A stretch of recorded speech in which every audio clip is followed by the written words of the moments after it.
So, according to James O'Keefe, founder of Project Veritas, the FBI raided his house for reasons, or their office, I guess, for reasons. I don't really know, and I'd like to take a look at this because, you know what, hey, Project Veritas is one of the few journalistic outlets who have done consistently good work, provably good work, by the way. Have you seen their wall of shame of different places that have had to issue retractions, from Washington Post to the New York Times, in fact, and the New York Times is being taken to court currently, very successfully, by Project Veritas. So, yeah, they're very good at their job. They provide all of the fucking receipts, and then, yeah, that's probably why they elicited the response from the FBI. So let's see if there's any reason or any foundation behind this. Project Veritas founder James O'Keefe responded to a weekend FBI search of his apartment during an interview on Monday. Okay, it was his apartment. Wasn't too sure. Saying agents handcuffed him and threw him against a wall. That makes sense. It's the FBI and they are corrupt as a motherfucker. I bet you there's probably footage of this arrest as well, but they probably ended up losing the high definition video footage of it. Yeah, they'll come up with it after the case has already been settled. In his first public remarks about the matter, O'Keefe confirmed the FBI raid of his Westchester County, New York home after neighbors told media outlets over the weekend that agents showed up at his door on Saturday. Agents also searched the home of Project Veritas associates a day earlier. O'Keefe confirmed in the video posted to Project Veritas's YouTube channel. Interesting.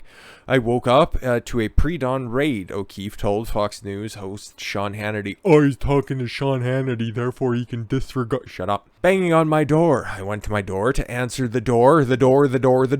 More about the door. And there were 10 FBI agents with a battering ram. All right. White blinding lights. They turned me around, handcuffed me, and threw me against the hallway. Interesting. Why? He's dangerous. He has information. Whatever.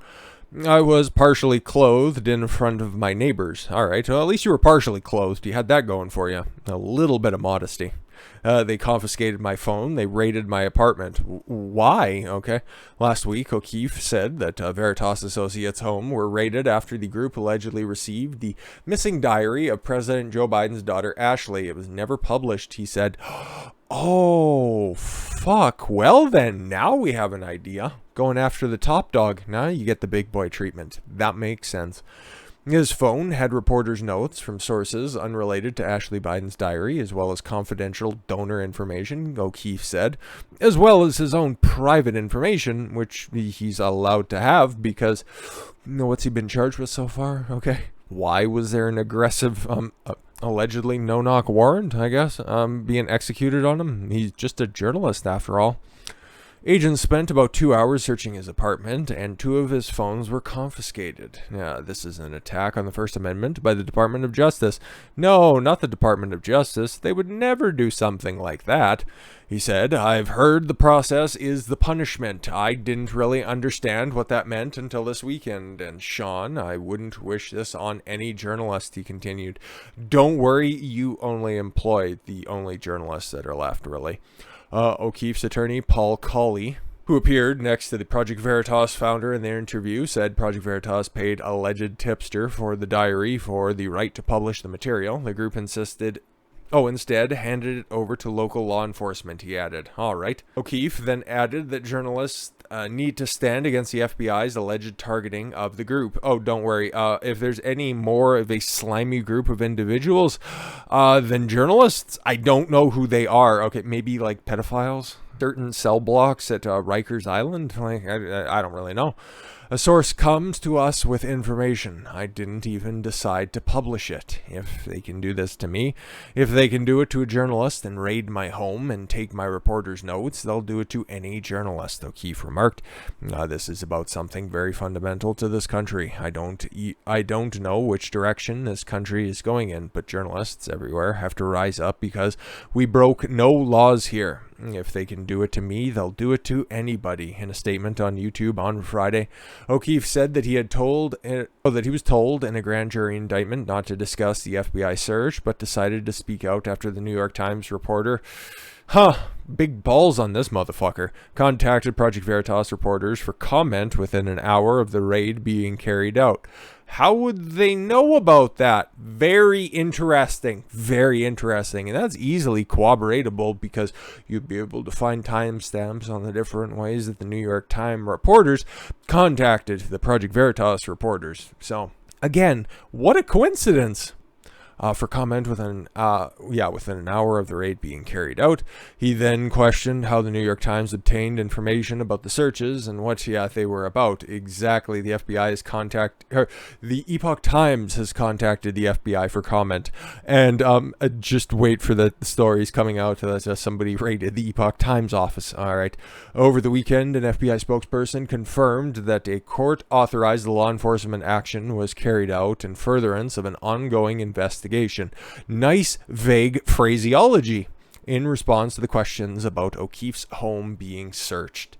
Sounds illegal and creepy as fuck, if you ask me. We have the original story here. I just want to give a full picture on this one, okay? Don't want to give incomplete information. Federal agents searched New York homes of people tied to Project Veritas, according to founder James O'Keefe on Friday. In a video posted to Project Veritas' YouTube, O'Keefe said his organization obtained a grand jury subpoena before saying the current and former Project Veritas employees' homes were searched by federal agents. Interesting. Apartment and homes of Project Veritas journalists and former journalists were raided by FBI agents, he said, and it appears the U.S. District Court of the Southern District of New York, corrupt as a motherfucker, is targeting the group. No shit. Additionally, O'Keefe said that Project Veritas associates were contacted shortly after the FBI searched the New York Times reporter, despite the grand jury subpoena being issued in secret. Yeah, no. You're telling me that there's insiders at the SDNY that are there from the New York Times? I wouldn't fucking believe it if you told me as much. Within an hour, one of our reporters' homes being secretly raided by the FBI, secretly, I'd imagine, the New York Times contacted the reporter about this and asked for comment, O'Keefe said, adding that we do not know how, and surmise as much. The New York Times reporter obtained information about the search warrant on the subject matter. Project Veritas sued the newspaper for defamation last year. Oh, that would be why. Huh, imagine that. In November 2020, Project Veritas sued the New York Times for libel, claiming the paper's coverage of the Veritas video was incorrect and was partially driven by the New York Times reporter's resentment.